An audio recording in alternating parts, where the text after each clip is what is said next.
নমস্কার, আমি doctor চন্দ্রাংশু Shastri. চিরন্তনী YouTube চ্যানেলে সকলকে স্বাগত।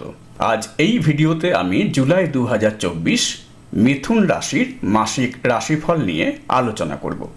এ মাসে যা কিছু পজিটিভ বা নেগেটিভ ঘটতে চলেছে তার ডিটেলস আলোচনা করব এবং ভিডিও শেষে সহজ প্রতিকার বা টোটকার কথা বলবো, যাতে আপনাদের পজিটিভিটি বৃদ্ধি পায় এবং নেগেটিভিটি হ্রাস পায়। প্রথমেই দৃষ্টি রাখবো জুলাই মাসের গ্রহের ট্রানজিটে। শুক্র 7 জুলাই কর্কট রাশিতে প্রবেশ করবে, মঙ্গল 12 জুলাই বৃষ রাশিতে প্রবেশ করবে, রবি 16 জুলাই কর্কট রাশিতে প্রবেশ করবে, বুধ 19 জুলাই সিংহ রাশিতে প্রবেশ করবে, শনি জুলাই মাসে বক্রী থাকবে। মিথুন লগ্ন বা রাশি সাপেক্ষে গ্রহদের অবস্থান। ফার্স্ট হাউসে অবস্থান করছে রবি ও শুক্র। শুক্র 7 জুলাই আপনাদের সেকেন্ড হাউসে প্রবেশ করবে। সেকেন্ড হাউসে অবস্থান করছে বুধ, আপনাদের লগ্নপতি।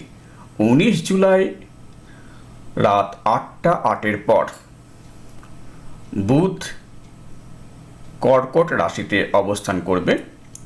তারপর সিংহ রাশি অর্থাৎ আপনাদের থার্ড হাউসে প্রবেশ করবে। আপনাদের চতুর্থ হাউসে অবস্থান করছে কেতু মহারাজ। 9th হাউস অর্থাৎ ভাগ্যস্থানে অবস্থান করছেন শনিদেব। 10th হাউসে অবস্থান করছেন রাহু মহারাজ। 11th হাউসে অবস্থান করছে মঙ্গল। 13 জুলাই বৃষ রাশিতে অর্থাৎ আপনাদের দ্বাদশ ভাবে প্রবেশ করবে। 12th হাউসে অবস্থান করছেন দেবগুরু বৃহস্পতি। এখন গ্রহদের অবস্থান মিথুন রাশির জাতক জাতিকাদের জীবনে কিরূপ প্রভাব বিস্তার করবে সে নিয়ে বিস্তারিত আলোচনা করব। এই মাসে প্রথম রাশি পরিবর্তন শুক্র গ্রহের। শুক্র আপনাদের পঞ্চমপতি ও দ্বাদশপতি।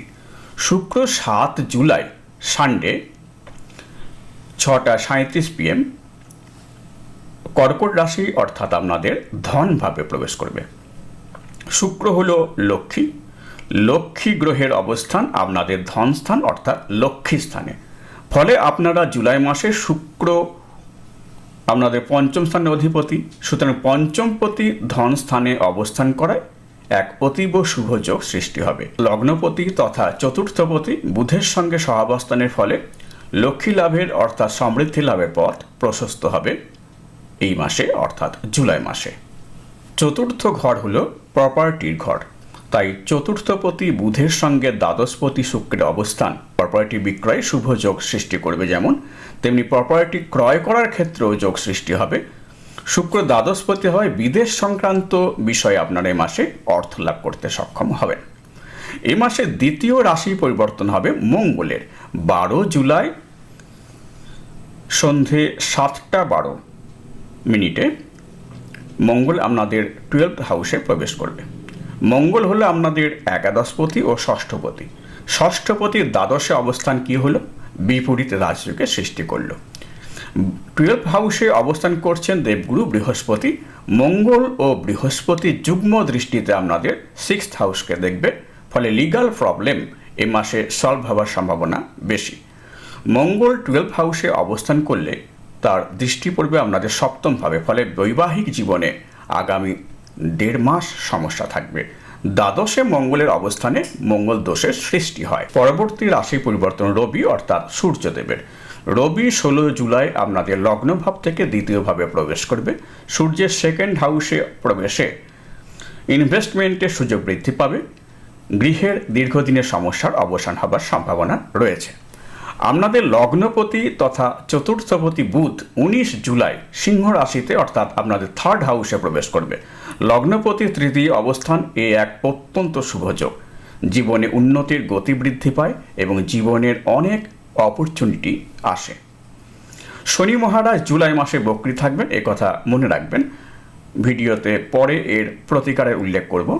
আপনাদের নবমপতি অর্থাৎ ভাগ্যপতি হলেন শনিদেব। শনি যেহেতু বক্রী, সেহেতু আপনারা ভাগ্যের সহায়তা লাভে এই মাসে কিছুটা বঞ্চিত হবেন, তাই বক্রী শনির প্রতিকার অত্যন্ত আবশ্যক। স্বাস্থ্য। ফার্স্ট হাউস হলো লগ্ন অর্থাৎ আমাদের শরীর। আপনাদের লগ্নপতি হলেন মার্কারি অর্থাৎ বুধ। 19 জুলাই রাত্রি 8টা 48 আপনাদের থার্ড হাউসে প্রবেশ করবে বুধ। তার আগে আপনাদের স্বাস্থ্য বিষয়ে চিন্তিত হওয়ার কোনো কারণ নেই, কিন্তু 19 জুলাই সিংহ রাশিতে প্রবেশ করলে বক্রী শনি দৃষ্টি সেখানে পড়বে। সুতরাং তখন থেকে আপনাদের স্কিনের প্রবলেম, নার্ভের প্রবলেম, ইমিউনিটি প্রবলেম এগুলো একটু দেখা দেবে। শিক্ষা, পঞ্চম ঘর হলো আমাদের এডুকেশনের ক্ষেত্র। আপনাদের পঞ্চমপতি হলো শুক্র। শুক্র 7 জুলাই আপনাদের সেকেন্ড হাউসে প্রবেশ করছে। সুতরাং এ মাসে পড়াশোনায় মনোনিবেশে কোনো সমস্যা হবে না। বুধ ও শুক্রের 19 জুলাই পর্যন্ত সহাবস্থান শিক্ষার ক্ষেত্রে শুভকর। লাভ অ্যান্ড রিলেশন, পঞ্চমপতি শুক্র ও লগ্নপতি বুধ সেকেন্ড হাউসে অবস্থান লাভ রিলেশনের ক্ষেত্রে পজিটিভ কানেকশন। তবে 19 জুলাইয়ের পর অর্থাৎ বুধ আপনাদের থার্ড হাউসে প্রবেশ করলে কমিউনিকেশনের ক্ষেত্রে একটা গ্যাপ সৃষ্টি হবে। দাম্পত্য জীবন, আপনাদের সপ্তমপতি বৃহস্পতি 12th হাউসে অবস্থিত। এটা একটা নেগেটিভ যোগ। রবি দৃষ্টি পড়ছে আপনাদের সপ্তম ঘরে অর্থাৎ বিবাহিত জীবনের ক্ষেত্রে। এছাড়া মঙ্গলের দ্বাদশে অবস্থান এই মাসে দাম্পত্য জীবনে সমস্যা নিয়ে আসবে। দ্বাদশ ভাবে মঙ্গলের অবস্থানে মঙ্গল দোষের সৃষ্টি হয়। সুতরাং এই মাসে নিজেদের যুক্তি অন্যের ওপর চাপিয়ে দেওয়া থেকে বিরত থাকুন, ঠান্ডা মাথায় চলুন। কেরিয়ার, আপনাদের দশমপতি হলেন দেবগুরু বৃহস্পতি, আপনাদের কর্মপতি।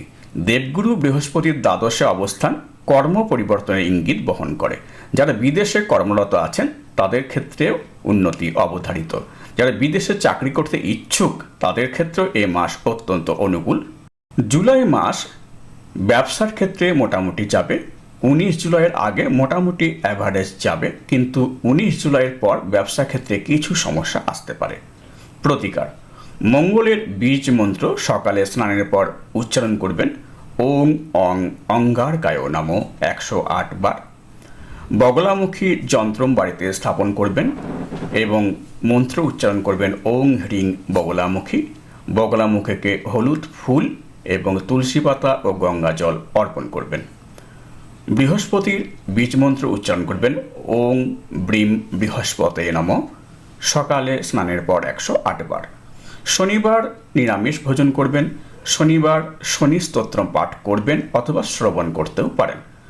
এছাড়া মন্ত্র উচ্চারণ করবেন ওং শম শনাশ্চরায় নমঃ 108 বার। আমার এই ভিডিও ভালো লাগলে প্লিজ লাইক করবেন, শেয়ার করবেন এবং পরের ভিডিওগুলি যাতে শীঘ্র দেখতে পান সেজন্য চ্যানেলটিকে সাবস্ক্রাইব করবেন।